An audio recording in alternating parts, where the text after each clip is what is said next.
Looking nice for the winter. Couple things that I would like to have happen this week. We're getting some weed pressure. See in the bed, these collard greens right here. So the work to do is come through and pull out these weeds. What we definitely don't want to allow happen is allow the Bermuda grass to establish. So it's starting to be in there. So come through and pull as much as you can.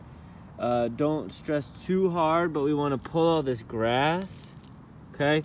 You can leave the leaves if you want to, and then we're gonna come through and get some compost and top dress it, just like I did right here. So you take the compost, basically spread it around the bottom of the plant. So we're gonna do that in this collard bed. That's bed number 2. We're gonna do it in the broccoli bed, number 4. We're gonna do it in this collard bed, number 6. Planted this bed right here with Chinese cabbage.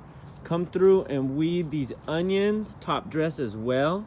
Just be careful, don't get it too close up in the onions. Just a nice thin layer to keep the weed pressure down.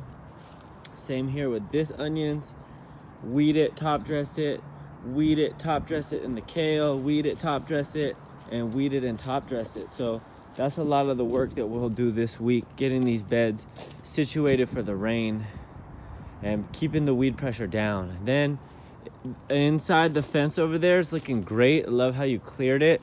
The only suggestion I would have is when you fertilize, you want to integrate that into the soil. So you don't want to just leave it on top, because if the sun comes, it's going to bake it, the nitrogen's going to leave. So you want to mix it into the soil. So come through with a fork, mix that stuff in those beds, mix that fertilizer just in the upper 6 inches. Doesn't have to be huge. You could just do it by hand, turning your fork. And then come through again with the compost. Each bed can get at least 1 wheelbarrow. I know there's one really large bed, maybe give that one 2, but just top them off and then leave it, rake it smooth, and we'll let it sit for the break and come back and plant it in a week. So if you can really focus efforts out here getting this garden situated for the break. Finally, you'll notice the Bermuda grass had to come through and edge this bed. I dug it, pulled out the Bermuda grass, edged it. So if you can, come through with the hoe and just rake the top.